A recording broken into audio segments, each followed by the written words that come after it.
तो रूस पर ड्रोन की बारिश ने पुतिन की नींद उड़ाकर रखी है। क्राइमिया टू क्रेमलिन, जेलेंस्की इस वक्त रूस पर कहर बनकर बरस रहे हैं। रूस का एयर डिफेंस यूक्रेन के ड्रोन हमलों के सामने बेहद कमजोर दिखने लगा है। जमीन, आसमान और पानी में जेलेंस्की को जहां पर मौका मिल रहा है, रूस को ड्रोन हमले से रौंदने की कोशिश कर रहे हैं। यूक्रेन सिर्फ ड्रोन हमले ही कर पा रहा है और ड्रोन भी रूस का एयर डिफेंस नहीं तोड़ पा रहा है। रूस ने एक ऐसा ताजा बयान दिया है जिसमें यह कहा है कि उसने 24 घंटे में यूक्रेन के 73 ड्रोनों को या तो मार गिराया है या उन्हें टारगेट हिट करने से पहले जैम कर दिया गया है। लेकिन सवाल यह है कि फिर रूस की इमारतों को तहस नहस क्यों किया जा रहा है? ऐसा क्यों लग रहा है कि ये तहस नहस हो चुकी है?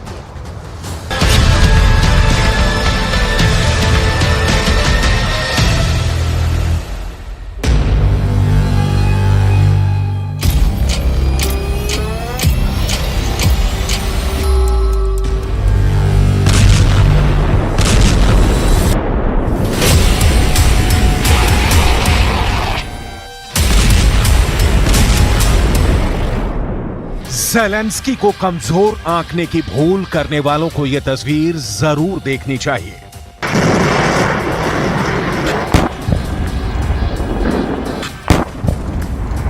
दिन का उजाला हो या रात का घुप अंधेरा, मॉस्को पर मौत वाला साया मंडरा रहा है। रूस के एयर डिफेंस की ज़ेलेंस्की के ड्रोनों ने छिंदी छिंदी बिखेर दी है।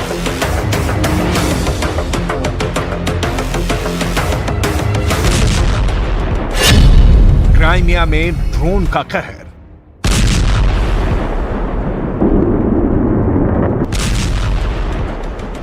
यूक्रेन की मिलिट्री एजेंसी का दावा है कि उसने क्राइमिया से 200 किलोमीटर दूर रूस की 126वीं कोस्टल डिफेंस ब्रिगेड बेस पर जोरदार हमला किया है।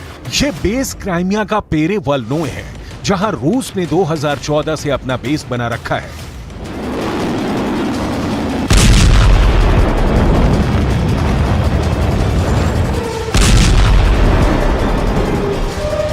महायुद्ध के इतिहास में यह पहली बार हुआ है कि यूक्रेन के ड्रोन रूस के कब्जे वाले बेहद संवेदनशील इलाके में घुसे और तबाही भी मचाई। पश्चिमी मीडिया की रिपोर्ट बता रही है कि इस हमले में जान भी गई है, लोग जख्मी भी हुए हैं, लेकिन रूस का रक्षा मंत्रालय कहता है कि हमले तो हुए हैं, एक नहीं 42 ड्रोन हमले, लेकिन बेस पर होने की बात तो रूस की तरफ से नहीं कही जा रही। रूस के रक्षा मंत्रालय ने क्या कहा, सुनिए। क्राइमिया के ऊपर यूक्रेन के 42 ड्रोनों से हमला किया गया।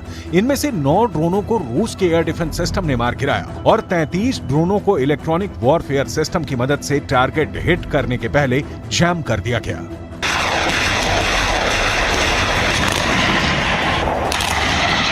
बहरहाल दोनों के दावों के बीच क्राइमिया पर जो हमले हो रहे हैं उसने कई सवाल खड़े कर दिए हैं। रूस की रक्षात्मक शक्ति भी सवालों के घेरे में है, लेकिन इसकी डिटेल आगे। अभी तो सायरन की चीखती आवाजों वाले शहर मॉस्को में दहल रहे लोगों की तस्वीरें।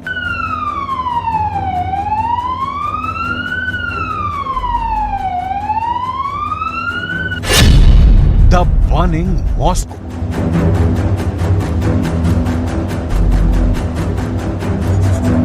डेढ़ साल में युद्ध की दशा और दिशा दोनों बदल गई है। यकीन नहीं होता तो एक और तस्वीर देखिए। ये ऊंची इमारत रूस की आन बान शान की प्रतीक है और आपके ज़हन में इसके ऊपर ज़ेलेंस्की के शोले बनते ड्रोन की तस्वीरें भी ताजा हैं। उसी कड़ी में एक और तस्वीर देखिए। मॉस्को पर ड्रोन और मिसाइल से यूक्रेन ने हमला किया है। रूस के मेयर ने खुद बताया है कि हमलों को देखते हुए 3 एयरपोर्ट कुछ घंटों के लिए बंद करने पड़े।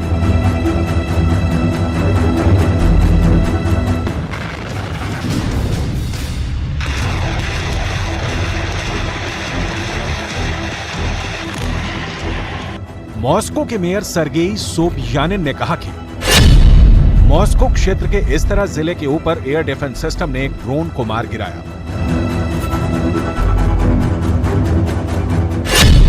मॉस्को के 3 एयरपोर्ट्स जिन्हें ज़ेलेंस्की के डर ने बंद करने के लिए विवश कर दिया, उन्हें मैप पर देखिए। शेरेमेदयेवो, दोमोदेदोवा और वनुकोव। और यही क्यों पिछले हफ्ते यूक्रेन के ड्रोन हमलों से डरे रूस को अपना मॉस्को एयरपोर्ट तक बंद करना पड़ा। मंगलवार, बुधवार, शुक्रवार को मॉस्को एयरपोर्ट कई घंटों के लिए बाधित हुआ। आर्मी बेस, बाशिंदों से भरे शहर में, समंदर में, आसमान में ज़ेलेंस्की के ड्रोनों ने रूस के एयर डिफेंस सिस्टम को लहूलुहान कर दिया है।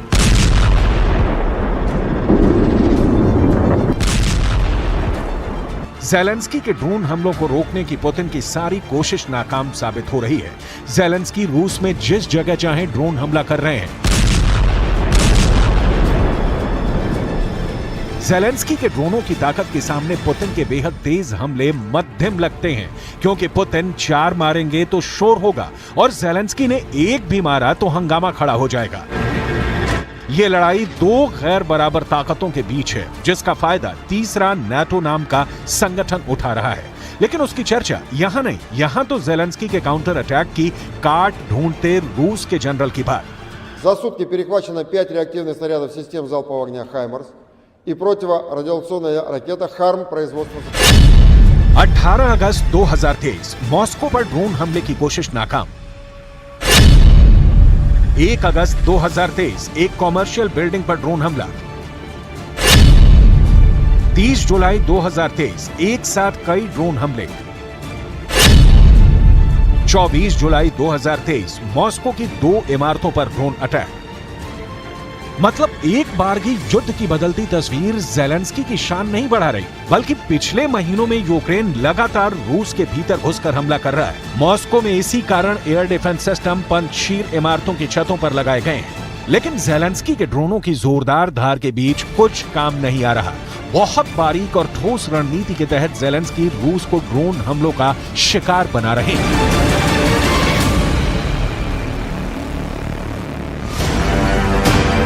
यूक्रेन ने क्राइमिया के निकट काला सागर में एक रूसी टैंकर को भी निशाना बनाया है।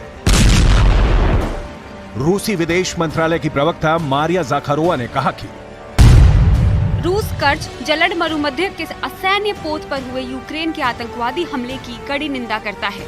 इस प्रकार से बर्बर कृत्यों को किसी भी तरह से उचित नहीं ठहराया जा सकता और इसके लिए जिम्मेदार लोगों को जवाब देना होगा। इस हमले का षड्यंत्र रचने वाले और हमला करने वाले लोगों को निश्चित ही दंडित किया जाएगा।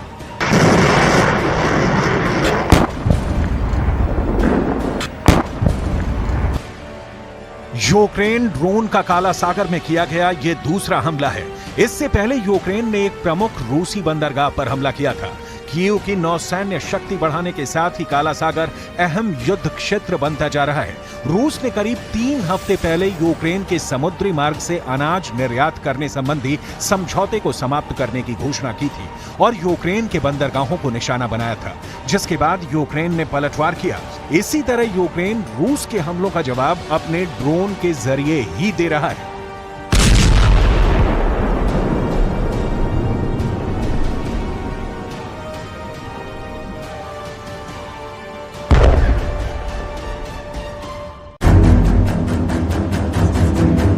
दुनिया के कई वॉर एक्सपर्ट्स की यहां राय जाननी जरूरी है, क्योंकि पुतिन को इन ड्रोन हमलों का काट निकालना ही होगा, वरना एक तरफ यूक्रेन की जमीन पर जीत और दूसरी ओर अपनी जमीन पर लगातार हमले, ये दोनों साथ साथ नहीं चल सकते। लेकिन सवाल है कि हल क्या है। उसके लिए रूस के एयर डिफेंस की शक्ति की बहुत संक्षिप्त जानकारी आपको होनी चाहिए।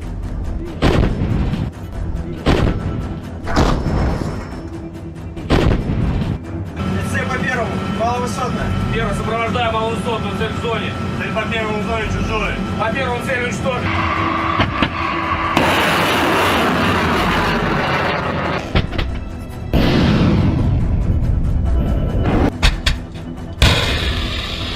रूस के पास दुनिया का सबसे अत्याधुनिक एयर डिफेंस सिस्टम मौजूद है, लेकिन ज़ेलेंस्की का दावा है कि उन्होंने इस सिस्टम के भी चीथड़े उड़ा दिए हैं। यूक्रेन की फौज ने क्राइमिया में एंटी एयरक्राफ्ट सिस्टम को ढेर करने का वीडियो भी जारी किया।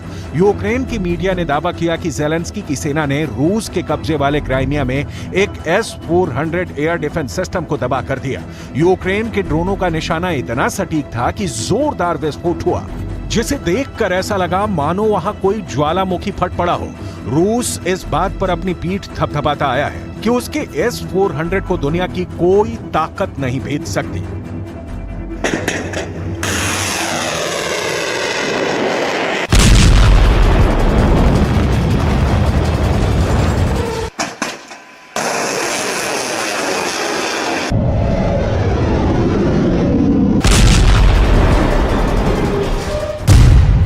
रूस का दावा है कि S-400 एयर डिफेंस सिस्टम जमीन से हमला करके आसमान में लड़ाकू विमानों और मिसाइलों को गिरा सकता है, लेकिन यूक्रेन का दावा है कि उन्होंने अपने खतरनाक ड्रोन से उसको तबाह कर डाला।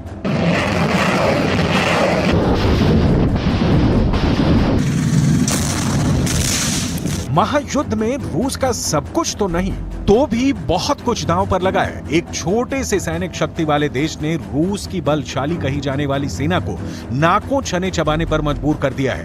ड्रोन के तौर पर ज़ेलेंस्की को एक ऐसा नायाब हथियार मिल गया है जो कुछ हजार में आता है और बम से दुश्मन पर हमला कर देता है, खुद भी तबाह होता है और दुश्मन के इलाके को भी तबाह कर देता है। ज़ेलेंस्की के ड्रोन हमलों का सच यह है कि जब यूक्रेन ने रूस पर ड्रोन से हमले करने शुरू किए तो पश्चिमी देशों को लगने लगा कि मामला अभी हाथ से निकला नहीं है, वरना कहा जा रहा था कि ज़ेलेंस्की का काउंटर अटैक ढाक के 3 बात हो गया है।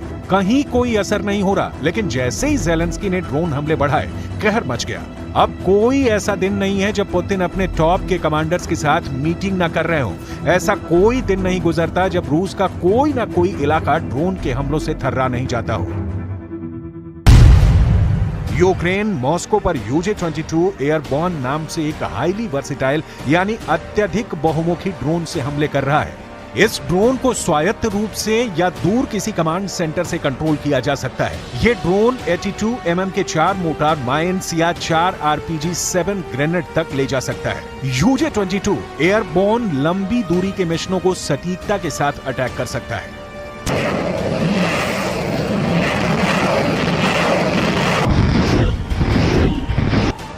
ये ड्रोन यूक्रेन बड़े पैमाने पर अपनी फैक्ट्री में तैयार कर रहा है। 24 घंटे यूक्रेन की ड्रोन फैक्ट्री में प्रोडक्शन चालू है। ज़ेलेंस्की के सामने पिक्चर क्लियर है कि करोड़ों की मिसाइल को पश्चिमी देशों की कृपा से हासिल कर उसे रूस के खिलाफ इस्तेमाल करने से सस्ते ड्रोन ही अच्छे हैं जो मनचाहा रिजल्ट दे रहे हैं। ज़ेलेंस्की के UJ-22 ड्रोन की अधिकतम दूरी 800 किलोमीटर तक उड़ान भरने की है। मॉस्को यूक्रेन की सीमा से लगभग 600 किलोमीटर है। ऐसे में ये ड्रोन मॉस्को पर हमला करने में सक्षम है।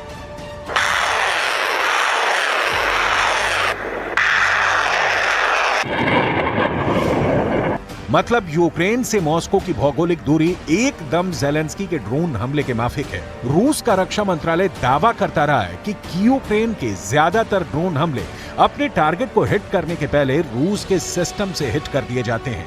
कुछ को रूस का एयर डिफेंस सिस्टम जैम कर देता है। लेकिन सवाल है रूस की फुल प्रूफ सुरक्षा का। आलम भी ये है कि मॉस्को खौफ में है तो रूस के दूसरे शहरों का क्या होगा? ज़ेलेंस्की के ड्रोन से कैसे बचेगा रूस? दलील ये दी जा रही है कि रूस ने काफी कुछ एयर डिफेंस सिस्टम सीमा पर लगा रखे हैं और इन्हें वहां से हटाया गया तो यूक्रेन के अंदर लड़ रही रूस की सेना को परेशानी होनी शुरू हो जाएगी। लिहाजा उन्हें हटाकर शहर को बचाना बुद्धिमानी नहीं हो सकती। तो सवाल फिर वही कि कैसे बचे रूस?